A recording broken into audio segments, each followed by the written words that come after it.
Assalamualaikum warahmatullahi wabarakatuh. Apa kabar semuanya? Semoga kalian selalu dalam keadaan sehat walafiat ya. Selalu semangat menjalani aktivitas bagaimanapun keadaan dan situasinya. Kita bertemu lagi, Nak. Kali ini kita akan membahas mengenai memahami isu terkini lewat editorial. Oke, sebelumnya ini adalah pertanyaan yang harus kalian jawab setelah mendengarkan materinya. Silakan kerjakan di buku tulis dan dikumpulkan ke email ibu. Oke, apa sih teks editorial itu, Nak? Teks editorial adalah artikel utama yang ditulis oleh redaktur koran yang merupakan pandangan redaksi terhadap sebuah peristiwa. Teks editorial disebut juga tajuk rencana. Teks editorial dapat diasumsikan sebagai sikap institusi media massa terhadap peristiwa yang dibahas. Nah, jadi teks editorial itu teks yang dibuat secara khusus oleh redaktur koran yang dipublikasikan di majalah atau koran dia. Jadi kalian bisa menemukan teks ini baik di majalah atau koran, entah yang cetak ataupun yang elektronik. Kenapa kita harus belajar tentang editorial? Nah, kebanyakan teks editorial ini berisi mengenai peristiwa hangat, isu-isu kontroversial yang ada di masyarakat. Jadi dengan mempelajari teks editorial, kita bisa memahami isu apa sih yang sedang hangat terjadi di masyarakat, bagaimana sih kita menyikapi sebuah isu, bagaimana sih kita menyikapi sebuah masalah yang ada di masyarakat. Oke. Ini ada beberapa ciri teks editorial. Yang pertama, teks editorial itu berisi peristiwa aktual yang sedang hangat dibicarakan atau peristiwa fenomenal dan kontroversial, mengandung fakta dan opini. Ya, ada fakta dan ada opini, berbentuk teks eksposisi ya. Kalian sebelumnya sudah pernah belajar mengenai teks eksposisi. Teks ini mengandung fakta dan opini. Isinya adalah argumentasi, isinya adalah sebuah pemikiran mengenai sebuah masalah atau isu.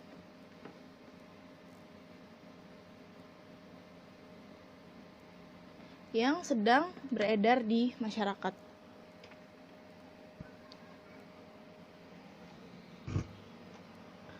Oke, di dalam teks editorial terdapat dua hal penting, yaitu fakta dan opini. Bagaimana sih caranya membedakan fakta dan opini yang ada di dalam teks editorial, Nak? Nah, kalau fakta itu adalah hal, keadaan, peristiwa yang merupakan kenyataan. Sementara opini itu merupakan pandangan terhadap sesuatu. Jadi kalau misalnya di sebuah ruangan ada kipas, itu adalah fakta. Ketika kamu bilang kipas ini sangat berguna ya, itu adalah opini. Itu bedanya fakta dan opini. Fakta itu kejadiannya. Opini itu pandangan kamu terhadap kejadian yang sedang berlangsung. Yang kedua merupakan potret tentang keadaan atau peristiwa, itu fakta. Potret tentang keadaan atau peristiwa. Opini sifatnya masih bisa diperbaiki atau diubah. Nah, kalau fakta itu sudah pasti begitu, sudah jelas begitu, sudah tidak akan berubah begitu. Tapi kalau opini itu dia masih bisa berubah, masih bisa diperbaiki. Jadi kalau misalnya sekarang pandangan kamu terhadap kipas itu adalah berguna, kemudian besoknya kipasnya rusak, terus kamu berubah pikiran bahwa menurut kamu kipasnya itu nggak berguna. Nah, itu yang dimaksud dengan opini. Kemudian fakta dapat dilihat, didengar, atau diketahui oleh orang banyak. Satu hal ini didengar, dilihat, atau diketahui orang banyak, sedangkan opini dalam menanggapi sebuah objek yang sama bisa muncul berbagai pandangan yang berbeda. Jadi mengenai satu kipas ini, setiap orang boleh memiliki pemikiran yang beda-beda. Yang satu berpikir bahwa kipas itu berguna, yang satu berpikir bahwa kipas itu biasa aja lah. Ya. Jadi kamu dan teman kamu boleh memiliki opini yang berbeda mengenai satu hal yang sama. Itu hal yang wajar. Kemudian, fakta dapat berubah jika ditemukan fakta baru yang lebih jelas dan akurat. Opini berupa penilaian, kritik, prediksi, harapan, atau saran. Jadi fakta itu juga bisa berubah ternyata. Ketika kita menemukan hal yang lebih akurat dan jelas, misalnya hari ini kita menemukan bahwa orang yang menderita corona itu misalnya sudah sebanyak berapa juta jiwa. Kemudian besok dia bertambah misalnya 1.000, bertambah 100 orang. Nah, yang kemarinnya 1 juta bertambah jadi 1.100.000.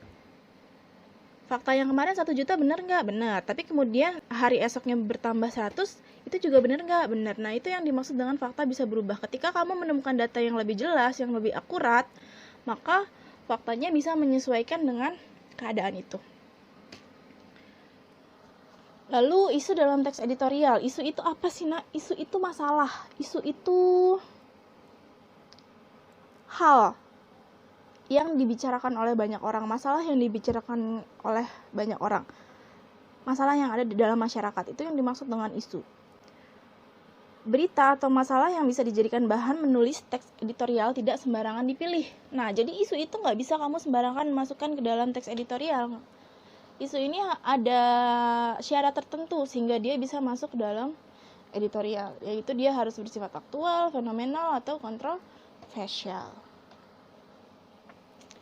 Yang pertama, dia harus aktual. Aktual itu apa? Merupakan berita yang sedang terjadi dan ramai dibicarakan. Jadi sekarang itu yang lagi ramai itu apa sih? Yang paling ramai itu apa sih?